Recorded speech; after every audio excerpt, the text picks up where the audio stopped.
Hello everyone, welcome back. I'm going to do a quick recap today on the Gibson Cherryburst. Last night we had a full moon and it was 17 degrees, so I thought, hey, you know what I'm going to do? I'm going to put the guitar out on the porch and leave it out there all night. So I didn't leave it out there all night. I did put it out 2:58 a.m. and I brought it in just before 7 o'clock. When I put it out, it was 19 degrees. When I brought it in, it was 17 degrees. We have a wood burner at our house, and I had it going good, and it's nice and hot. And I brought it right in, and I rolled it around in front of it and everything, and all it did was dry the sweat off. Not a single finish check. So in 2018, Gibson must put enough elasticizer, or whatever you want to call it, in their paint where they won't finish check from freezing. It was 17 degrees out when I brought this in, and it sat out there for 4 or 5 hours, whatever. Not a single finish check when I brought it in. Nowhere. Not anywhere. I was just dumbfounded. So, it's telling me it doesn't want finish checked. So we're just going to leave it with the button rash, because this was a guitar that was played at church. Got it from a guy down south. I'd have to look on eBay where I bought this one. But yeah, he played it for church, so it doesn't have any like chips and stuff around the edge or buckle worming or anything. It has superficial scratches all over it from his shirt buttons and from picks. You can see where the pick guard was and where he's hit it. So it's getting aged naturally, but not horribly. There's no missing paint or chips or anything like that. So this is a good project guitar. But I wanted to relic it and finish check it, make it look like something from the 70s, like the Adam Jones first day. Put some aged hardware on it, like so, and the third pickup. So we're still going to do the third pickup, but now that it didn't finish check, I don't know if we're going to go with aged parts. We'll probably just go back to shiny parts because the guitarist decided it wanted to stay shiny. So that's probably what we're going to do, is since it refuses to look old, we're going to have to go with shiny hardware probably. But yeah, if I could have got this to finish check real good when I took it to Lay's, or when I take it to Lay's and have the third pickup routed in, I was going to have them reshoot the whole body with like a vintage lacquer where it would kind of yellow out the binding a little bit and give it more of a vintage look on the clear when you're looking at it. I'm sure you understand what I'm saying. It's hard for me to explain things that I don't really completely know what I'm talking about. But yeah, so this is going to be our next build. We're finishing up on the deluxe. That's going to be the next video we're going to do, is we're going to get that buttoned up and get the three-way switch and the pickup soldered to all the pots. So as soon as we get that done, that guitar is done, and we'll start on this one. Hopefully, when I go down to pick up the 76, because we had all the frets leveled and recrowned and inlays reset and leveled, or whatever they had to do there, and they set the guitar up. So we're going down to pick up the 76, and I'm hoping when I go down there, if I can make arrangements just to wait, because they have everything they need there at that place. If they're really busy though, that's the problem. But I don't know how long it would take them just to route that out and let me have it back. That way I can come home and we can build this. I've been looking at all kinds of different options as far as capacitors and stuff like that go, and pots, because in the deluxe, let me grab that.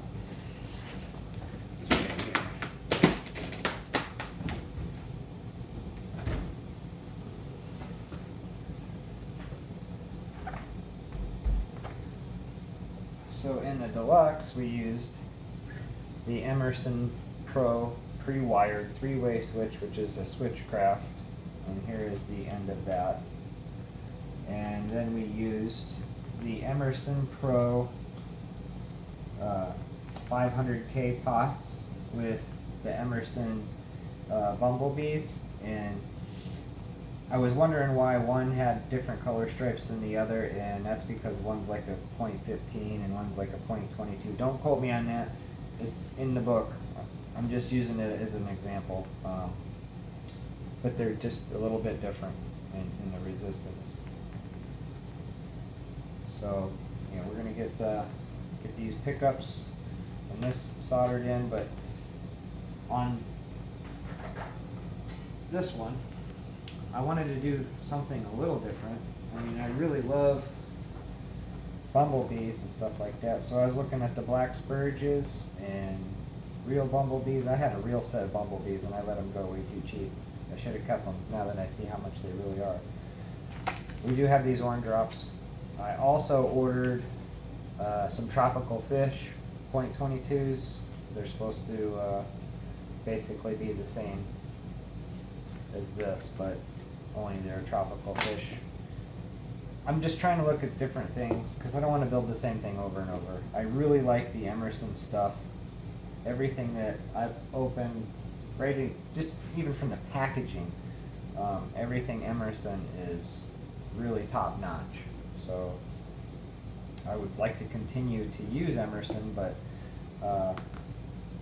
obviously they outsource some of their stuff because their three-way switch is a Switchcraft. Not sure who makes their pots, but they're stamped Emerson, so they could be made by somebody else and their name is just smacked on it. That's the way it is. I don't know, but nonetheless, we'll get this one finished up, buttoned up. Again, I can't play guitar, which really sucks, but my dad can, so I'll get him over here to bang around on this and see how it sounds. We got quite a few amplifiers that we haven't even looked at or talked about yet, and some other guitars that we haven't even looked at or talked about yet, like the Steve Stevens. I did one video on it and I wasn't happy with it, so I deleted it, and I was going to get around to do a new one, and it sold before that, so there you got a real quick one on that one over there. It's out the door now, but so yeah, we're going to go ahead and finish this beautiful Bird's Eye Deluxe on our, we'll get on our way to doing the Studio Silverburst. So if you guys have any suggestions of what kind of caps, pots, I wanted to go with, you know, the vintage wiring again. Definitely want to go with vintage the 2-wire braided stuff over the 4-wire conductor pickups and all that kind of stuff. So I definitely want to stay vintage. So anything that I do, I want to go old school. I'm not really into all the coil splitting and the boosts and all that crap. So I just like the way guitars were done back in the day. So that's the way I want to make them when I do them. I'm not going to tear every guitar apart just because it has a PCB board in it. And I mean, I'm not going to just go around dissecting stuff just for the cause of dissecting it. But this I bought as a husk from Stratosphere. And I've bought every single part just about from Stratosphere to put this thing back together. I don't think I got the tuners from Stratosphere. Obviously I didn't get the pots and switches, but like all the hardware, pick guards and strap lock buttons. Now I did not get the input jack plate. That's Gibson brand new. I'm gonna do a complete add up to see how foolish this was to build it from scratch, because you probably could go out and buy a really nice used one for a lot less than what I'm going to have in this. But when I'm done with this one, it's going to be brand new.